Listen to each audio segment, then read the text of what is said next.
ये कहानी एक ऐसे बंदे की है जो एक्सट्रीमली इंट्रोवर्ट होता है, लेकिन वो बहुत पावरफुल म्यूजिशियन होता है। वो हर वक्त पढ़ता रहता है। उसके पास एक दिन एक लड़की आती है जिसके साथ वो एक जर्नी पे निकलता है, लेकिन एक दिन वो मर जाता है और वो रीइंकार्नेट होता है। आगे उसकी स्टोरी हम जानेंगे। रिक्वेस्ट है कि मेरी वीडियो को फास्ट फॉरवर्ड करके देखना और पूरी देखना और लाइक भी करना, ताकि और भी लोग इसके साथ इंटरेक्ट कर पाएँ। और ये बहुत कमाल मान हुआ है, इसको पूरी देखना। कहानी की स्टार्टिंग में हमें एक आवाज़ आती है जो हमें कहती है ये उस दिन की बात है जब ब्लैक मैजिक हम लोगों को निगल रहा था।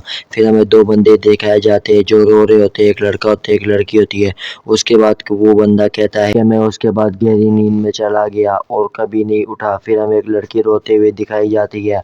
उसके बाद वो बंदा कहता है कि मैं अपने साथियों को पीछे छोड़कर हमेशा के लिए सो गया। वो बताता है कि ये इस बात को गुजरे हुए 300 साल हो गए। जो जगह हमने ली हुई थी और जो हमारे साथ इधर उधर हमारी लाइफ चल रही थी, वो सब कुछ नहीं था, बल्कि सिर्फ और सिर्फ इल्यूशंस थे। हमें एक बंदा रेंगता हुआ नजर आता है। वो बेचारा बड़ी मुश्किल से उठ रहा होता है। फिर वो कहानी बता रहा होता है, कहता है कि ये सब कुछ अब भी इस दुनिया में, ये दुनिया पूरी डार्कनेस से भरी हुई है। फिर हमें एक बहुत बड़ा मॉन्स्टर दिखाया जाता है जिसके सामने वो बंदा बैठा हुआ होता है। उसके बाद हमें एक लड़का दिखाया जाता है जिसने बुक पकड़ी हुई होती है। उसे अचानक आवाज़ आती है अपने दरवाजे के बजने की। वो उस तरफ देखता है तो उसके सामने एक लड़की खड़ी हुई होती है। वो सोच रहा होता है कि ये लड़की कौन है। फिर वो हमें बताता है कि जब वो 13 का हुआ तो उसके वो हीरो एक उसको मिलने आया मैजिक टावर से। फिर हमें एक लड़की दिखाई जाती है। लड़की कहती है तुम वही हो ना जिसके बारे में लोग कहते हैं कि 100 साल में एक ऐसा टैलेंटेड बच्चा आता है जो इतना बड़ा विज़ार्डमैन बन सकता है। तुम सच में बहुत टैलेंटेड हो। फिर वो हमें बताता है कि वो पर्सन जो उससे उस दिन मिलने आया था, वो उसके स्नो वाइट बाल थे और उसकी गोल्डन आंखें थी। फिर हमें इस कहानी का मेन कैरेक्टर दिखाया जाता है जिसका नाम द ग्रैंड विज़ार्ड रिन होता है। ये एक छोटा सा बच्चा होता है। ये फिर अपनी बुक्स वापस सही करने लगता है, लड़की को इग्नोर मारने लगती है। लड़की हैरान हो जाती है। लड़की उसके पास जाती है लेकिन वो फिर भी बुक्स रख रहा होता है। लड़की उसको आवाज़ लगाती है लेकिन वो उसको फुल इग्नोर मार रहा होता है, अपनी बुक्स रख रहा होता है। लड़की कहती है क्या तुम्हें मेरी आवाज़ आ रही है, तुम मेरी बात सुन रहे हो, इधर देखो मेरी तरफ। लड़का फिर भी इग्नोर मार रहा होता है। रिन उसे कहता है मैं कोई बच्चा या विज़ार्ड मास्टर नहीं हूँ, मेरा नाम रिन है। जिसे सुनकर वो लड़की पहले तो हैरान होती है, फिर वो बहुत खुश हो जाती है। कहती है चलो ये तो कुछ बोला तो सही। फिर वो कहती है क्या तुम सच में विज़ार्ड मास्टर हो, मैं सही जगह पे ही आई हूँ ना, तुम लग तो रही हो लेकिन तुम्हें देख के ऐसा नहीं लग रहा तुम विज़ार्ड मास्टर, तुम बच्चे ही लग रहे हो मुझे। जिस पर एमसी चुप हो जाता है। वो कहती है अगर तुम इतने से बच्चे विज़ार्ड मास्टर हो तो तुम्हें तो रोज़ पैम्पर पहनने की ज़रूरत होती होगी, रोज़ डायपर चेंज करने की। अगर तुम मेरी पार्टी ज्वाइन करते हो तो मैं तुम्हें रोज़ डायपर चेंज करवाऊंगी। जिस पर एमसी गुस्सा हो जाता है। एमसी कहता है तुम्हारी इतनी हिम्मत। एमसी फिर फायरबॉल चैंट करता है जिस पर वो लड़की पीछे जाती है। कहती है मैं तो बस मजाक करी थी, मुझे नहीं मारो। वो पीछे पीछे जाने लगती है। फिर वो पीछे जाकर बुक शेल्फ पे लगती है।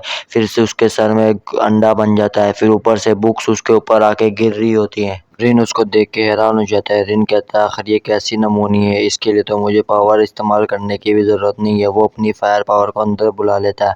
फिर वो उसको देखता है, वो उस बुक में गड़ गई होती है, उसकी अजीब सी शक्ल हो गई होती है, बहुत फनी शक्ल होती है। उसे देखकर एमसी पहले तो हैरान होता है लेकिन फिर वो हंसने लग जाता है। वो क्यूट सी स्माइल देता है जिसे देखकर लड़की कहती है चलो आखिरकार तुम मुस्कुराए तो सही। उसके बाद वो एमसी की तरफ हाथ बढ़ा रही होती है। एमसी कहता है ये मेरी लाइफ में पहली बार था कि जब मैंने उसके अंदर इंटरेस्ट दिखाना शुरू किया। वो एमसी की तरफ हाथ बढ़ाती है। एमसी पकड़ने से हेजिटेट तो करता है लेकिन उसकी स्माइल देख के अपना बलौंडा पिघल जाता है। वो रिन से फिर हाथ मिलाती है और अपना नाम लिस्टा बताती है। वो कहती है मैं एक फेक हीरो हूँ। फेक हीरो असल में उसको कहते हैं जो जेनेटिकली, मतलब उसने नकली पार्ट्स लगा के उसने पावर अप किया और उसके पास कोई नेचुरल पावर्स ना हो। उसके बाद वो बताती कि मेरी एक पार्टी है जिसमें तुमने एंटर करना है और हमने मिलके एबिस को डिफीट करना है। ये कोई सो कॉल्ड हीरो पार्टी थी जिस पे वो मुझे बुला रही थी। उसने मुझे ये भी बताया कि उसकी पार्टी में दो और इंडिविजुअल्स हैं, दो और बंदे हैं जो बहुत ताकतवर है और मशहूर है, जो इसने ज्वाइन किए हुए हैं। फिर हमें उन दोनों बंदों के बारे में बताया जाता है। एक बड़ा सा आदमी होता है और एक छोटी बच्ची सी लकड़ी होती है। जो छोटी बच्ची सी होती है उसको फायर ड्रैगन कहा जाता है क्योंकि उसके पास फायर की पावर है और वो प्रीस्टेस है। जो बंदा है वो किंगडम का वो आर्चर कहलाता है जो अपनी आर्चरी के लिए मशहूर है और वो कोई निशाना नहीं चूकता। फिर एरिन उसको कहता है कि मैं मरना नहीं चाहता, मैं यहाँ पे जाके मर तो नहीं जाऊँगा। वो लड़की की कहती है कि वो तुम जाके मरोगे क्यों, और कौन नहीं मरना चाहता। फिर रिन एलिस से पूछता है क्या वो तुम्हारे दोनों साथी तुम्हारी तरह मजाकिया और मज़ेदार हैं, जिस पर वो कहती है, वो थोड़ी देर सोचती है, फिर वो कहती है वो दोनों मेरे जितने ही पागल है, लेकिन एक चीज़ है जो उनसे भी ज़्यादा इंटरेस्टिंग है। जिस पर एमसी को क्लिक होता है। एमसी पूछता है वो क्या चीज़ है, जिस पर वो बताती है बाहर की दुनिया जो तुमने अभी तक नहीं देखी। एमसी ने ज़िंदगी भर इधर एक टावर में बैठ के किताबें ही पढ़ी होती है और मास्टरी की होती है और सिर्फ माना के बारे में पढ़ा होता है। वो कभी बाहर वर्ल्ड में नहीं गया हुआ होता। उसका गोल होता है बस पढ़ पढ़ के बड़ा विज़ार्ड बनना, 7 स्टार विज़ार्ड जिसको एम्पायर में सब लोग एक्नॉलेज करे और उसको हर जगह इज्जत मिले। और वो सारा दिन बस पढ़ता ही रहता था और सिर्फ प्रैक्टिस करता रहता था मैजिक की। वैसे मेरे लिए इधर बैठकर मैजिक की प्रैक्टिस करना, सारा दिन किताबें पढ़कर अपने 7 स्टार के गोल को अचीव करने के लिए सोचना कोई बैड ऑप्शन नहीं थी। मगर मुझे कोई ख्वाहिश नहीं थी कि मैं दुनिया को बचाऊं या मैं किसी की मदद करूं या ये करूं या वो करूं। मैं बस दुनिया को देखना चाहता था और अचानक इसने मुझे बुलाया तो मुझे ये बात क्लिक हुई कि मुझे जाना चाहिए। फिर मैं दुनिया को देखने के लिए बाहर घूमने चला गया। मेरे लिए हाथ बढ़ाया और मैं उसका हाथ थाम के दुनिया की सैर के लिए निकल गया। उसके बाद हम दोनों अपने साथियों से मिले। जो ग्रीन बॉय था वो तो बहुत काफ़ी शांत था, लेकिन उसका निशाना बहुत तेज़ था। वो अगर शराब पी के भी निशाना लगाता था तो ऐसे लगाता था जैसे पता ही ना लगे, लेकिन वो कुछ भी बात नहीं करता था। दूसरी तरफ एक लड़की थी जो मुंह पे मेरे धुआं फेंकती थी। वो पागलों की तरह हंसती थी, स्मोक करती थी। मैं जब उसको कहता था स्मोक से मना करता था, वो कहती थी एक ड्रैगन को मुंह से धुआं निकलना लाजमी है, और उसके बाद पागलों की तरह हंसने लग जाती थी। फिर हमें सिल्विया भी दिखाई जा रही होती है। ये सारे एंजॉय कर रहे होते हैं, आपस में ड्रिंक करके खुश होते हैं। तभी अचानक सिल्विया के पीछे से एक बड़ा मॉन्स्टर निकलता है। ये ओक मॉन्स्टर की तरह का होता है। इसकी एक आँख होती है और 2 सींग साइडों पे होते हैं और 2 सींग ऊपर होते हैं, और ये बहुत भयानक होता है।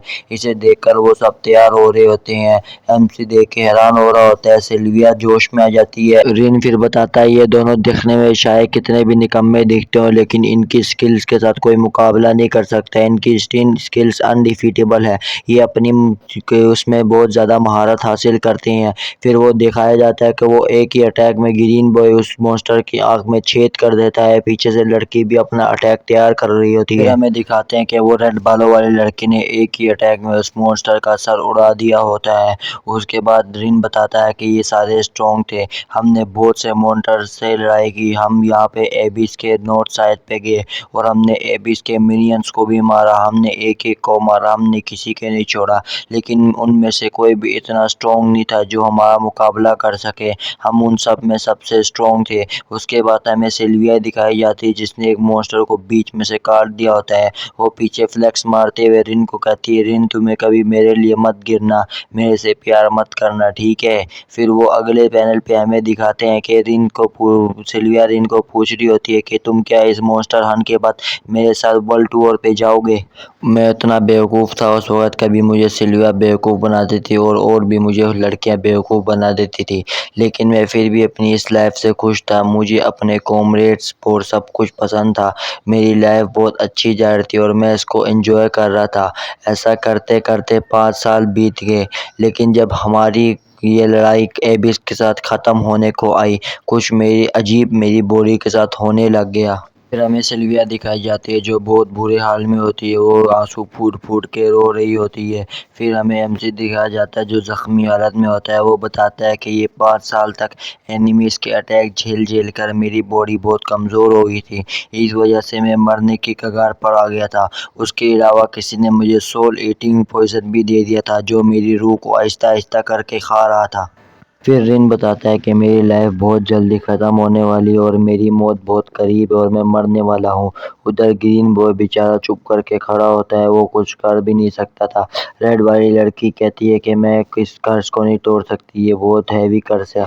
रिन का सिल्विया का रो रो के बुरा हाल हो गया होता है। वो कहती है रिन तुम नहीं मरो, रिन तुम नहीं मरो। रिन उधर से कह रहा होता है सिल्विया मैं मरना नहीं चाहता। उसके बाद रिन को कुछ आइडिया आता है। रिन कहता है तुम सब टेंशन मत लो, मैंने पहले ही ये कुछ कर दिया है। फिर हमें दिखाया जाता है कि रिन ने अपने पेट में एक तालिस्मान बना दिया होता है, एक मैजिक सर्कल, जिसमें से बहुत ज़्यादा डार्क ऑरा निकल रहा होता है, बहुत ज़्यादा पावर निकल रही होती है। वो इनको बताता है कि ये इमोर्टैलिटी का मैजिक है जो मैंने खुद पर किया है। इससे मेरा जिस्म एक सर्टेन जगह पे फ्रीज हो जाएगा काफ़ी टाइम के लिए और हीलिंग फैक्टर में चला जाएगा, और तब तक नहीं आएगा जब तक हीलिंग पूरी नहीं हो जाती। तुम लोगों को मुझसे एक वादा करना पड़ेगा, तुम लोगों को जीतना पड़ेगा ये लड़ाई को, फिर मैं तुम लोगों से मिलूंगा, मेरा ये प्रॉमिस हुआ। फिर हमें दिखाया जाता है रिन आहिस्ता आहिस्ता फ्रीज हो रहा होता है। सिल्विया उसको कहती है तुम मुझसे वादा करो, तुम लौट के आओगे ना, तुम मुझसे छोड़ के नहीं जा सकते हैं, तुम एक बार लौट के आ जाओ फिर हम चारों साथ में होंगे। तुम होगे, ग्रीन बॉय होगा, रेड वाली गर्ल होगी, मैं होंगी, हम सब साथ में होंगे। रिन तुम मेरी बात सुन रहे हो ना, तुम मुझसे वादा करते हो ना, तुम मुझे छोड़ के तो नहीं जाओगे ना रिन, तुम मुझसे वादा करो। सिल्विया कह रही होती है। रिन कहता है ठीक है मैं तुमसे वादा करता हूँ, मैं जल्द से जल्द हील हो जाऊँगा, उसके बाद मैं तुम्हारे साथ आके बैठूँगा। उसके बाद रिन बेहोश हो जाता है। रिन कहता है मेरी कॉन्शियसनेस बहुत ठंडी हो गई है और मैं गहराई में और खालीपन में जाता जा रहा हूँ। क्या मैं कभी 7 स्टार में पहुँच के अल्टीमेट ट्रूथ को पता नहीं लगा पाऊँगा? लगता है मेरा एंड इधर ही है। मैं इतनी गहराई में डूबता डूबता जा रहा हूँ लेकिन मुझे फिर भी ग्रीन बॉय लड़ता हुआ नज़र आ रहा है। मुझे रेड वाली गर्ल भी महसूस हो रही है लड़ते हुए। ये तीनों अब लड़ रहे होते हैं वहाँ पे, ये बहुत बैडएस पैनल होता है। ये सब कुछ रिन को नज़र आ रहा होता है। रिन कहता है ये जैसे मेरे सामने मेरी लाइफ फ्लैश हो रही है वैसे हो रहा है।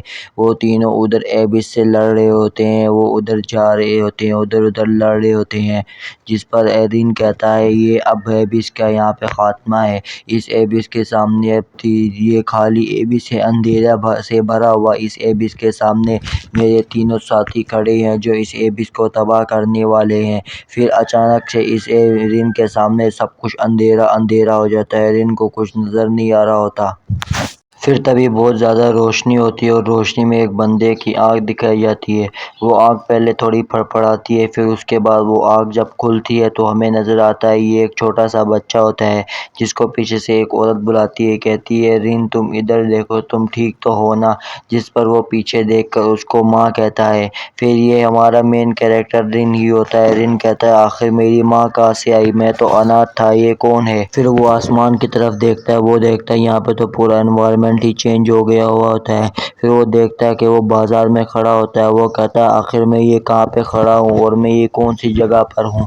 उसके बाद वो इधर देखता है, फिर कहता है ये तो वही जगह है ना। उसकी माँ पीछे से कहती है आखिर इसको हो क्या गया, आखिर ये बीच बाजार में ऐसी अजीब हरकतें क्यों कर रहा है? पीछे से किसी की आवाज़ आती है। वो कहता है सामने देखो, वो सिलिया और उसकी पार्टी के स्टैचू हैं, उनकी कब्रें हैं। जब रिन उनको देखता है तो रिन शॉक हो जाता है। तो उसके सारे पार्टी मेंबर्स की उधर कब्र बनी होती है, मोन्यूमेंट बना होता है, उसका भी नाम उधर लिखा होता है। वो अपनी मदर से पूछता है मदर ये कौन सा साल है? उसकी मदर कहती है क्या तुम ये बातें अब कर रहे हो, तुम्हें क्या हो गया, तुम क्यों पूछ रहे हो? वो कहता है नहीं मदर बता दो कौन सा साल है। वो कहती है 1418, 1418, जिसे सोचकर एमसी शॉक में चला जाता है। एमसी कहता है 300 साल गुजर गए, आखिर मैं री इनकारनेट हुआ हूँ कि मैं किसकी बॉडी में गया हूँ? क्या ये मेरी सच में मैं री इनकारनेट हो चुका हूँ? क्या ये मेरी 300 साल पहले की यादें हैं और मेरी बॉडी इतनी अजीब फील क्यों कर रही है? ये यादें मुझे इतनी अच्छी तरह क्यों याद हैं? मुझे लिस्टा की हंसी और प्राइड का धुआं फेंकना और काइस की वो शराब पीने वाली आदत सब कुछ मुझे याद है। क्या ये सच में 300 साल पहले की है? क्या हम सब कुछ जीत गए? ये तो एक पॉइंटलेस क्वेश्चन था। अगर हम ना जीते होते तो ये स्काई इतना पीसफुल ना होता और हमारी तस्वीर यहाँ पे इतने ऊपर नहीं लगी होती, हमारा स्टैचू यहाँ पे नहीं बना होता। आखिर हम जीत गए। रिन की मदर कहती है मुझे समझ नहीं आ रही आखिर तुम ऐसी बातें क्यों कर रहे हो, लेकिन ये बहुत बुरा हुआ ना, वो सब मर गए। अभी भी लोग कहते हैं कि उस टावर के ऊपर रिन की बॉडी वहीं पे उसी जगह दफन हुई हुई है, फ्रीज हुई हुई है। इस पर रिन कहता है हाँ मुझे अब समझ में आया, मैं शायद किसी और की बॉडी में आ गया हूँ, ये मेरी असली बॉडी नहीं है। फिर उसकी मदर आगे बताती है कि जब रिन फ्रीज हुआ उसके बाद लिस्टा उसी के साथ रही, जब तक वो मर नहीं गई, अपनी आखिरी दमों तक उसके साथ रही। ये काफ़ी दुख भरी स्टोरी है ना, तुम क्या कहते हो रिन? फिर रिन की मदर उसके तरफ देखती है, फिर वो थोड़ा हैरान होती है, रिन उधर हंस रहा होता है।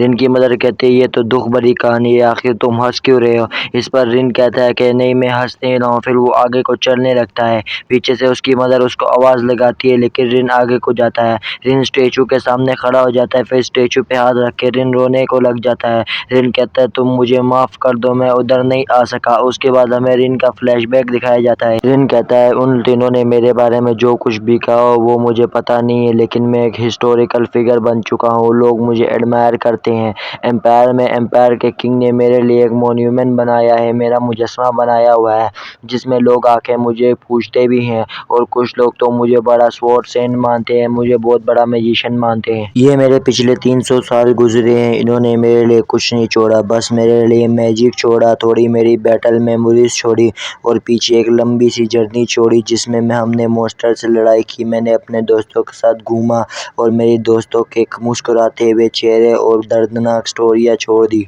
अब मुझे क्या करना चाहिए? ये मेरी यादें तो मेरी यादें भी नहीं हैं। यादें वो होती है जो तुम दोस्तों के साथ शेयर करते हो। एक बार मुझे लिस्टा ने बताया था कि तुम्हारी यादें सिर्फ वही होती है जो तुम किसी और के साथ शेयर करते हो, वरना तुम्हारी वो यादें यादें नहीं होती। ये तो मैंने अब खुद के साथ ही रखनी है, मैं किसी के साथ शेयर भी नहीं कर सकता।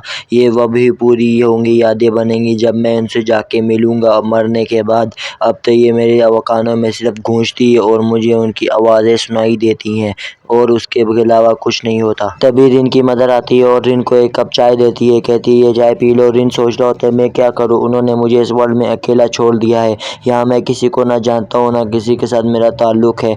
फिर रिन के दिमाग में क्लिक होती है, रिन कहता है मगर लोगों ने यह विज़ार्ड को 7 लेवल्स पे डिवाइड किया है, 7 लेवल बहुत ज़्यादा होते हैं। उसके बाद वो लेवल के बारे में बता रहा होता है।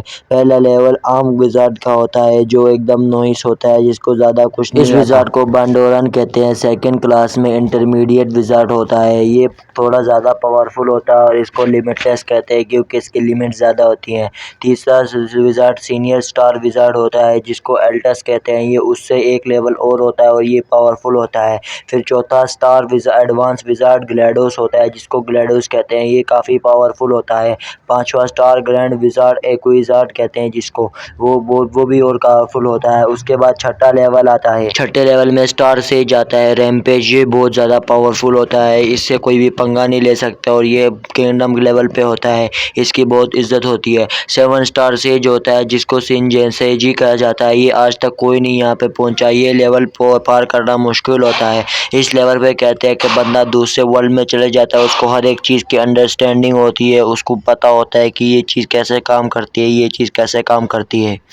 मैं जब अपनी पिछली लाइफ में था तब मैं 5 स्टार मेज था और मैं बहुत पावरफुल था, कोई भी मेरे से पंगा नहीं ले सकता था, और मेरे अलावा किंगडम में सिर्फ 2 ऐसे विज़ार्ड थे जो 6 स्टार सेज पे पहुंचे थे, वो भी पूरी किंगडम की हिस्ट्री में, और कहते थे कि जो 7 स्टार पे पहुंचेगा उसको अल्टीमेट ट्रूथ मिलेगा, उसको हर एक चीज़ के बारे में पता होगा। उस वक्त तो ये पहुंचना बहुत मुश्किल था। इन मेजिस को सेजिस कहा जाता था। अगर मैं लिस्टा के साथ जर्नी पे ना निकला होता तो मैं अपने बुढ़ापे की मौत तक मैं भी 6 स्टार सेज आराम से बन सकता था। फिर एमसी की मदर कहती है मैं किसी काम से जा रही हूँ, तुम यहाँ पे पढ़ो, तुम यहाँ पे अच्छी तरह पढ़ाई करो, मैं जा रही हूँ यहाँ से। लेकिन अगर मेरे पास पावर होती कि मैं टाइम को पीछे रिवर्स कर सकता हूँ तो मैं बार बार जाके लिस्टा के साथ वही एडवेंचर करता। ये एडवेंचर बहुत रोमांचक था, मुझे बहुत मज़ा आया, मुझे कोई रिग्रेट नहीं। अगर मैं ना जाता उसके साथ तो मुझे रिग्रेट होता, मगर अब लिस्टा जा चुकी है, उसकी वो ब्यूटीफुल स्माइल जा चुकी है।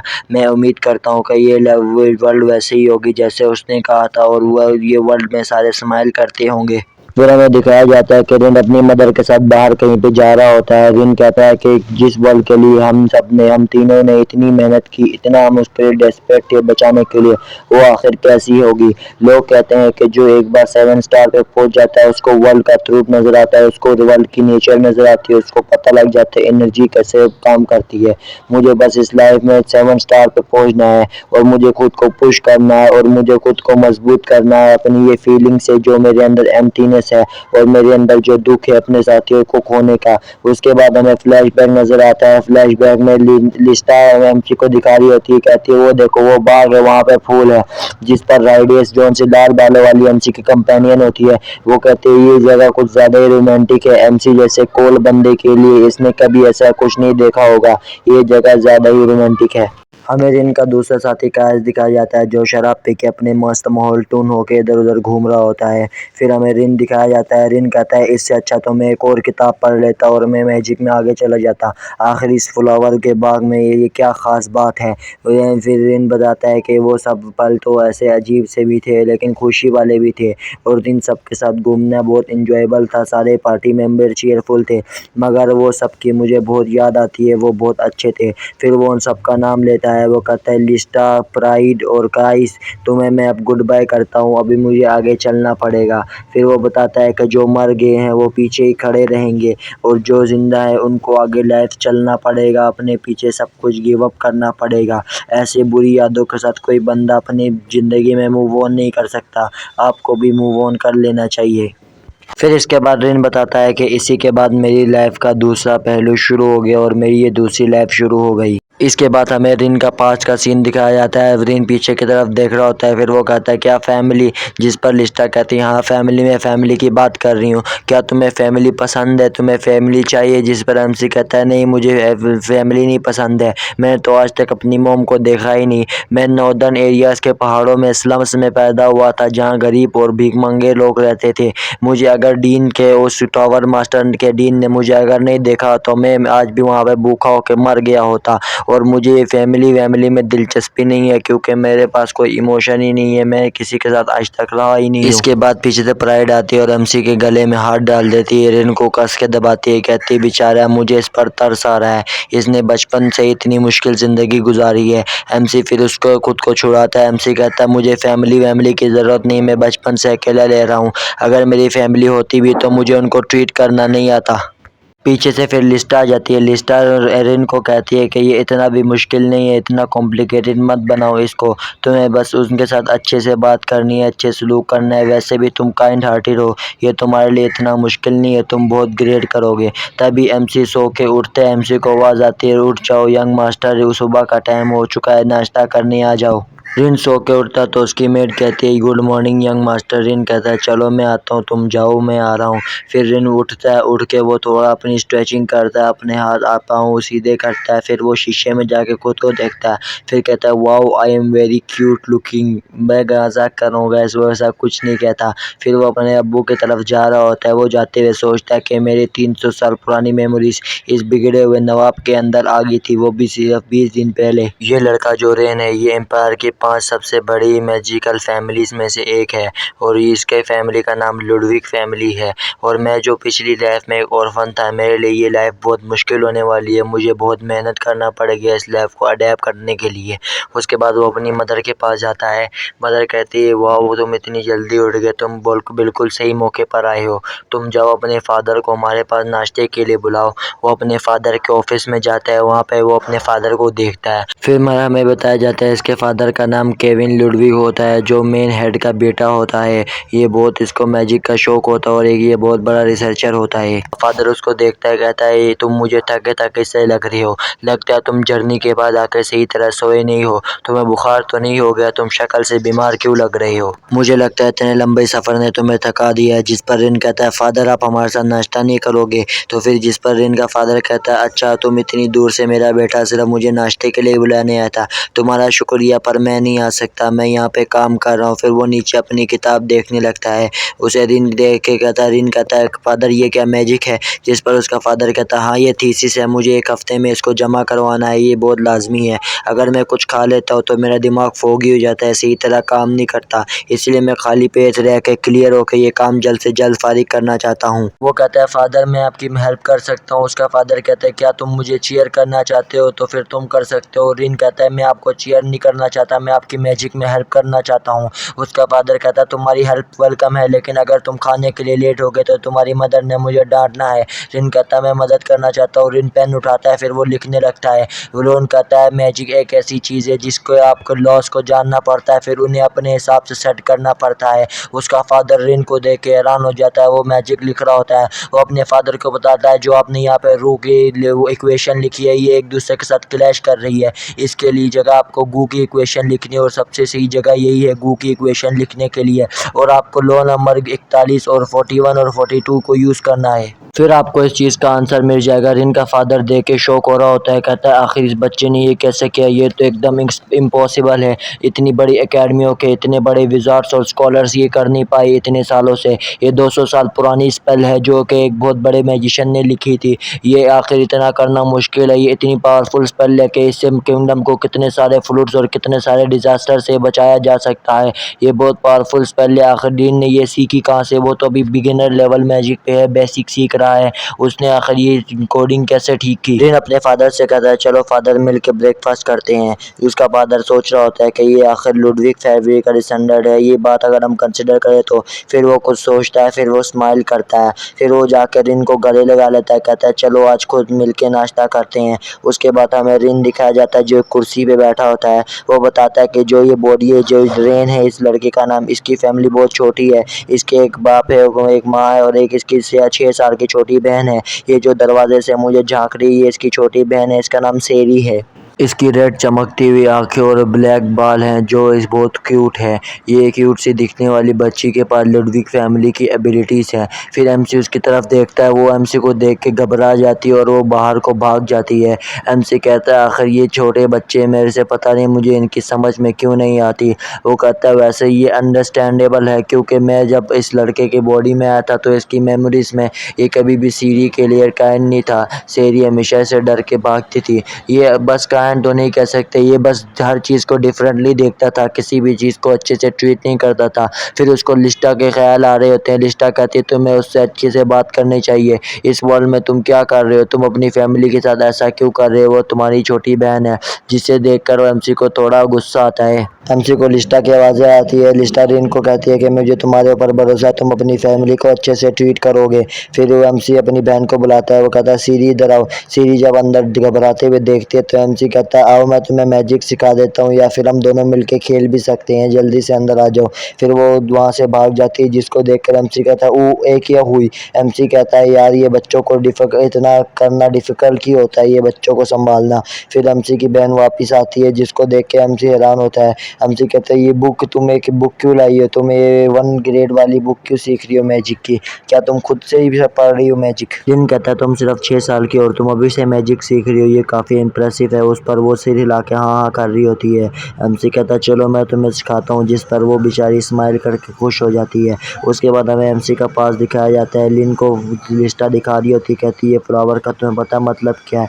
एक और जगह वो दिखाती है, कहती है तुम्हें वो चोटी की जगह का पता है? फिर वो बताती है एमसी हर जगह वही शिकायतें करता रहता कि मैंने कुछ नहीं सीखना, मैं कुछ नहीं सिखाना चाहता। उसके बाद हमें लिन दिखाया जाता है जो अपनी बहन को गोद में बिठा कर सिखा रहा होता है। वो कहता है तुम्हें कहाँ से नहीं आता? वो कहती है यहाँ से यहाँ से यहाँ से। फिर वो कहता है तुम्हें शुरू से ही नहीं आता? वो कहती है हाँ मुझे आता ही नहीं है। फिर लिन कहता है चलो मैं सिखाता हूँ। उसके बाद वो बताता है मैजिक एक घर की तरह होता है, अगर घर के ऊपर ईंटें जैसे छत वगैरह होते हैं ना, वो वैसे ही होता है जैसा तुम उसे इमेजिन करते हो। लेकिन मैजिक में इस जगह की जगह स्क्वायर आते हैं। स्क्वायर में अगर तुम फायर एट्रीब्यूट डालोगे तो वो फायर निकलेगी, अगर तुम उसी की जगह कुछ और करोगे और विंड शेप करोगे तो वहाँ में से वो वाटर एट्रीब्यूट बनेगा। फिर विंड एट्रीब्यूट के लिए अलग होता है। इस तरह वो उसको समझा रहा होता है। वो कहती है वाह बड़े भाई आप कितना कमाल का समझा रहे हो, मुझे सब कुछ समझ आ रहा है। उसके बाद कहता है मैं अब तुम्हें रूम्स का बताने लगा हूँ। रूम्स असल में मैजिक वर्ड है, ये मैजिक की वो एफिशिएंसी को डिक्लेयर करते हैं। अगर आप यूल के साथ हु कहोगे तो वो फायर मैजिक बनेगा, और उसके साथ अगर आप हूँ कहोगे तो वो फायर मैजिक और तेज़ हो जाएगा, ऐसे बाइंडिंग स्पेल बन जाएगी। जिस पर ये इतनी कोई मुश्किल नहीं है, इतना मैथ्स नहीं है। जिस पर उसकी बहन उसको देखती कहती है मैथ्स वो क्या होता है। जिस पर एमसी अजीब सा मुँह बना लेता है, कहता है आखिर मैं अब इसको कैसे समझाऊँ। उसकी बहन बेवकूफ़ सा मुँह बना लेती है, ये बहुत फ़नी सीन होता है। फिर वो कहता है लगता है मुझे तुम्हें शुरू से याद करवाना पड़ेगा, चलो प्लस माइनस से तुम्हें शुरू करवाते हैं। फिर हमें बाहर दो मेड दिखाई जाती है, मेड आपस में बातें कर रही होती है। एक मेड दूसरे मेड से कहती है कि यंग मास्टर कितना बदल गया है आने के बाद। पहले यंग मास्टर बेचारी शेरी को देखता भी नहीं था, लेकिन जब से वो जर्नी के बाद आया है वो उसके साथ खेलने लग गया है, अच्छे से रहने लग गया है। फिर उसके फादर मदर दिखाए जाते हैं, जो अंदर आते हैं उसकी मदर देख के बहुत खुश होती है। उसकी मदर कहती है आखिर देखो ये दोनों कितने प्यारे लग रहे हैं, मुझे मेरा तो दिल कर रहा है पेंटर को बुला के इनकी तस्वीर निकलवा लूँ। उसका फादर कहता है ऐसा तो पॉसिबल नहीं है, जब तक पेंटर आएगा ये दोनों उड़ जाएंगे और हम दोनों को इनकी नींद भी ख़राब नहीं करनी चाहिए। इसके अलावा मुझे नहीं लगता कि सीरी इतनी शर्मीली है वो कि अपनी तस्वीर खिंचवाने देगी। उसके बाद उसका फादर टेबल पे देखता है बुक को, फिर वो कहता लगता है मैं लिन इसको मैजिक सिखा रहा था सीरी को। उसकी मदर कहती है जब से लिन उस जर्नी से आया उसकी टोन बदल गई है, उसके बात करने का तरीका, उसके मैनर्स सब कुछ बदल गया है। ऐसा लग रहा है कि वो कुछ और मैच्योर पर्सन है। मुझे कहीं शक हो रहा है कहीं इसको एबिस ने तो कंट्रोल नहीं कर लिया, मॉन्स्टर ने तो कंट्रोल नहीं कर लिया। जिस पर उसका फादर कहता है ऐसा नहीं है, ये बिल्कुल मेरी तरह है, मैं भी इसकी तरह था, जैसा बाप था वैसा ही बेटा है। मैं भी शुरू में ऐसे ही था, मैं किसी से ज़्यादा बात नहीं करता था, सारा दिन पढ़ता रहता था। फिर मैं एक दिन लिन से मिला, फिर मुझे एहसास हुआ कि मैं हर वक्त सिर्फ 3 स्टार मेज बनने की बातें करता रहता हूँ, लेकिन लिन अपने वार टाइम से 5 स्टार मेज बन गया था। और मैं इतनी पीसफुल एरिया जो हीरोज़ ने क्रिएट किया है, यहाँ पे बैठ के मुझे बहुत अजीब फील हुआ। मैंने कहा कि मैंने कोई मेहनत ही नहीं की। शायद लगता है कि रेन को भी वैसा ही महसूस हुआ होगा, इसीलिए वो बदल गया। फिर उसकी वाइफ कहती है क्या स्लोड रेन सच में इतने अमेजिंग थे, वो क्या सच में ही ऊपर फ्रीज हुए हुए हैं। जिस पर वो कहता है बेशक वो फ्रीज हुए हुए हैं, वो उन्होंने आइस मैजिक में इतनी महारत हासिल की थी, इतने वो पावरफुल हो गए थे कि अब भी वो जैसे 18 में थे वैसे ही लगते हैं जो वो फ्रीज हुए हुए हैं। और उनके साथ लेडी एस्टर भी है। अगर वो उसकी बीवी कहती है कि आगे बताओ मैं और जानना चाहती हूँ। वो कहता है अगर मैं बताना भी चाहता तो नहीं बता सकता, आगे मुझे खुद पता नहीं है। उधर आइस में उनके साथ लेडी एस्टर भी है, जो इन दोनों को बहुत पावरफुल मैजिशियन थे।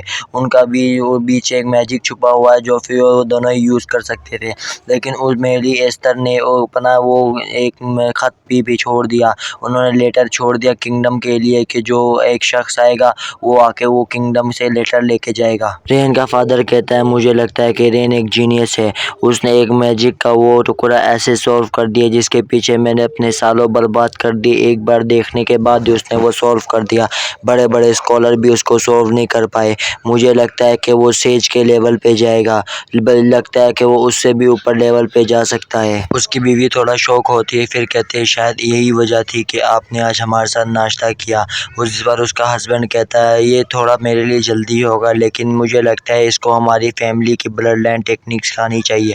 फिर हमें लुडविग फैमिली की टेक्निक बताई जाती है, मैजिक टेक्निक। ये लिमिटेड ब्लड टाइम मैजिक होता है, इसमें आंखों में शारिंगान जैसी आंखें हो जाती हैं और बंदा कोई भी मैजिक पढ़ सकता है, वो सब कैलकुलेशंस कर सकता है और किसी भी स्किल को कॉपी कर सकता है। ये इस फैमिली का स्पेशल ब्लड लाइन मैजिक होता है जो ये बाहर के बंदों को नहीं सिखाते, और इनके फैमिली में भी सिर्फ कुछ जीनियस होते हैं जो इसको सीख सकते हैं। उसकी वाइफ पूछती है क्या ये ब्लड लाइन मैजिक इतना ही मुश्किल है सीखना। जिस पर उसका शोहर कहता है हाँ डिफ़िकल्ट तो है, लेकिन मुझे पता है वो जीनियस है, वो सीख जाएगा। लेकिन मैं सिखा तो सकता हूँ, लेकिन मेरे पास एक प्लान है उसको सिखाने के लिए। उसके बाद हमें एक सुनहरा सा बाग दिखाया जाता है, इसका नाम शीशियास टूडा होता है। ये एक धूप से घिरा हुआ, सामने एक विंडमिल होती है और नीचे फूलों का बाग होता है। ये मशहूर होता है फूलों को बाग के लिए। नीचे एमसी नीचे लेटा हुआ होता है, वो हमें बता रहा होता है। एमसी से हमें बताता है ये सारी जगह लुडविक फैमिली ने खरीदी हुई है, ये उनकी मालियत में है। फिर वो उठ रहा होता है, वो कहता है बंदे को जो गोल रखने होते हैं वो ज़्यादा दूर के रखने होते हैं ताकि वो मेहनत ज़्यादा करे। ये इसी तरह 7 स्टार सेज बनने के लिए तुम चाहे जितने मर्जी यंग हो, तुम्हें टाइम नहीं वेस्ट करना चाहिए। मुझे अब लगता है मुझे समन गाइड बनानी पड़ेगी। फिर वो कागज़ नीचे रखता है और अपनी समन गाइड बनाने लगता है। अभी पीछे से रेन की बहन आती है, कहती है बड़े भाई क्या कर रहे हो। रेन कहता है एलो आ गई मुसीबत। रेन कहता है ये कितनी तंग करने वाली, ये कितनी अनोइंग है। फिर रेन कहता है मैं यहाँ पे गाइड बना रहा हूँ, मैजिकल गाइड समन कर रहा हूँ। वो कहती है गाइड क्या होती है, जिस पर रेन कहता है मैं तुम्हें भी एक बना दूँ, तो वो खुश हो जाती है, वो झूम रही होती है। रेन कहता है आखिर ये इतनी अजीब सी क्यों है, वो उधर खुश होकर झूम रही होती है।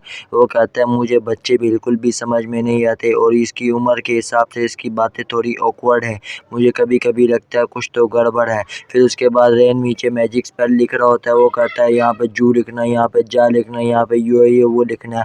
वो मैजिकल फॉर्मेशन बता रहा होता है। इसकी बहन की तरह हमें भी कुछ समझ में नहीं आती। उसके बाद वो अपनी बहन को कहता है सिर्फ 4 स्टार मैजिशियन इस दुनिया में ये लिख सकते हैं, इससे कम लोग ये लिख ही नहीं सकते, जिस पर इसकी बहन को कुछ समझ नहीं आ रहा होता। फिर रेन लकड़ी की पेंसिल से बिजली की रफ्तार से मैजिक लिख रहा होता है, जिससे लाइटनिंग आ रही होती है। फिर अचानक बहुत सी बड़ी सी लाइटनिंग बॉल गिरती है, जिसको देखकर उसकी बहन कहती है वाह भाई आपने ये क्या समन कर दिया। उसके बाद हमें दिखाया जाता है रेन की नाक से खून निकल रहा होता है, उसकी बॉडी उसका साथ नहीं दे रही होती है। वो नीचे झुक जाता है, उसकी बहन परेशान हो जाती है, कहती है भाई क्या हुआ, देखो भाई क्या हुआ। फिर उसका वो रेन हमें बताता है कि ये बॉडी इसकी बहुत पैथेटिक है, उसकी ये बॉडी उसके साथ कीप अप नहीं कर पा रही, 4 स्टार का वो सह नहीं पा रहा 4 स्टार का मैजिक। फिर वो कहता है अगर मैं इसकी जगह कॉम्बैट मूव यूज़ कर लेता तो मैं तो अभी तक मर चुका होता। आखिर ये बॉडी कितनी कमज़ोर है, मैं इसके साथ इतना बड़ा एक्सपेरिमेंट कर रहा था। फिर हमें दिखाते हैं रेन रूडियन करके आवाज़ लगाता है, उसकी बहन सामने देखती है और हैरान हो जाती है और हम भी चौंक जाते हैं। सामने से एक आइस की तितली उड़ के आ रही होती है, वो आके शेरी के हाथ पे बैठती है, शेरी हैरान हो जाती है। फिर हमें रूडियन बताता है कि ये एक एलिमेंटल टेल रूडियन है, इसके ये बंदों की पावर्स बताती है, मानिया डेफिशिएंसी बताती है और माना पावर और फिजिकल पावर बताती है। फिर वो चबड़ चबड़ करने लगता है, कहता है मैंने इसको रूह से ईजाद किया है, हू से बनाया है, इसको मैंने ऐसे करके बनाया वैसे करके। अगर मैंने ये सब कुछ आपको एक्सप्लेन कर दिया तो आपके तो कानों से खून आने लग जाएगा। फिर रेन बताता है कि इन शॉर्ट मैं आपको बताऊं तो ये बस आपकी लर्निंग में हेल्प करती है। फिर उसकी बहन उसको हाथ में पकड़ के एंजॉय कर रही होती है, उसको घंटा फ़र्क नहीं पड़ रहा होता कि उसका भाई उसको क्या बता रहा है। फिर रेन उसको पूछता है क्या तुम्हें रूडियन पसंद आया, जिस पे वो बड़ा सा सर हिला देती है, मुंह से बोलने के बजाय हाँ हाँ करती है। जिस पर रेन कहता है जाओ अब जाकर तुम पढ़ाई करो, जिस पर वो घूम के जा रही होती है। रेन को चक्कर आ रहे होते हैं, रेन नीचे गिरने वाला होता है। फिर रेन खुद को संभालता है, रेन कहता है लगता है मुझे अपना माना पहले बढ़ाना पड़ेगा वरना मैं तो ऐसे ही नीचे गिर जाऊंगा। फिर उधर से हमें रूडियन बताता है कि रेन की मैजिक पावर 3024 है। रेन कहता है इससे ज़्यादा तो नोविस मैजिक मैन की होती है, मैं फर्स्ट स्टार के भी बराबर नहीं हूँ, मेरे पास अभी बहुत लंबा रास्ता है। फिर वो माना और दूसरी चीज़ें भी मंगवाता है, वो भी बहुत कम होती है। फिर उसको एक सीक्रेट कोड मिलता है, उसको नज़र आता है कि उसकी फैमिली की हिडन टेक्निक होती है क्रिम्सन आइस। वो फिर उसको देख के हैरान हो जाता है, वो कहता है ये बॉडी उतनी भी बुरी नहीं है। वो बताता है कि जब मैं लिस्टा वगैरह के साथ ट्रैवल कर रहा था तो एक अंपायर से एक मैजिशियन आता था जो मुझे बार बार चैलेंज करता था। वो खुद को साबित करना चाहता था कि वो अंपायर का बेस्ट मैजिशियन है और मेरी जगह पार्टी में लेना चाहता था। वो खुद को प्रूव करने के लिए बार बार मेरे साथ लड़ाई करता था, लेकिन मैं उसको बड़ी आसानी से हरा देता था और उसको बड़ी आसानी से मज़ा चखा देता था। उसकी स्किल्स कोई इतनी अच्छी नहीं थी, मैं उसको ज़्यादा लिफ्ट नहीं देता था, लेकिन उसकी कोई चीज़ परेशानी वाली थी। तो फिर हमें वो बंदा दिखाया जाता है जो नीचे से उठ रहा होता है। फिर रेन बताना शुरू करता है कि उसकी चीज़ कोई परेशानी वाली थी, वो थी उसकी आंखें, जो कुछ भी कॉपी कर लेती थी और किसी भी मैजिक को पढ़ लेती थी। आखिर वो अपनी उस गंदी आंखों से मुझे इतनी टक्कर देता था, वो मेरे मूवमेंट्स पहले ही पता लगा लेता था और मुझे उस पर अटैक करना मुश्किल होता था। मुझे अपनी सारी पावर इस्तेमाल करनी पड़ती थी, मेरी और उसकी बहुत अच्छी लड़ाई होती थी, हम दोनों बहुत लड़ते थे, लेकिन वो फिर भी मुझसे हार जाता था। अच्छा मुझे अब समझ में आई है वही लुडविक फैमिली की वो आंखें थी और ये इनकी स्पेशल टेक्निक थी जिसको सेल्यूटियस कहा जाता है। ये एक ऐसी टेक्निक है जिसमें आपके सामने अगर आपका बंदा आपके इक्वल है तो आप उसकी वो टेक्निक कॉपी करके उससे आगे निकल सकते हो। ये सिर्फ हिस्ट्री में 3 ही लोग थे जिन्होंने बुल सीरीज को खोला था और वो बहुत ज़्यादा पावरफुल लोग थे। यही वो आँख है जिसकी वजह से ये लुडविक फैमिली जानी जाती है थीव्स के नाम से। फिर हमें गेन बताता है कि मेरा अब चाइल्डहुड का गोल सेट हो चुका है, मुझे जल्द से जल्द बिल क्यूरियस हासिल करना पड़ेगा। मेरी मैजिक पावर और मेरी पावर इतनी ज़्यादा नहीं है कि मैं अभी ग्रैंड मैच बन सकूं, इसलिए मुझे पहले बिल क्यूरियस को हासिल करना था कि मैं इधर उधर से स्किल्स चोरी कर सकूं, उसके बाद अपनी पावर बढ़ा सकूं। वो फिर लाइब्रेरी में जाता है, वहाँ वो बुक्स ढूंढ रहा होता है, तभी पीछे से रेन करके आवाज़ आती है। हमें दिखाया जाता है ये इसका फादर होता है। उसका फादर उसको कहता है क्या तुम लिमिटेड टेक्निक सीखने के लिए आए हो। वो रेन हैरान हो जाता है। रेन कहता है अगर फादर को कैसे पता चला, ये मसला भी हो सकता है मेरे लिए।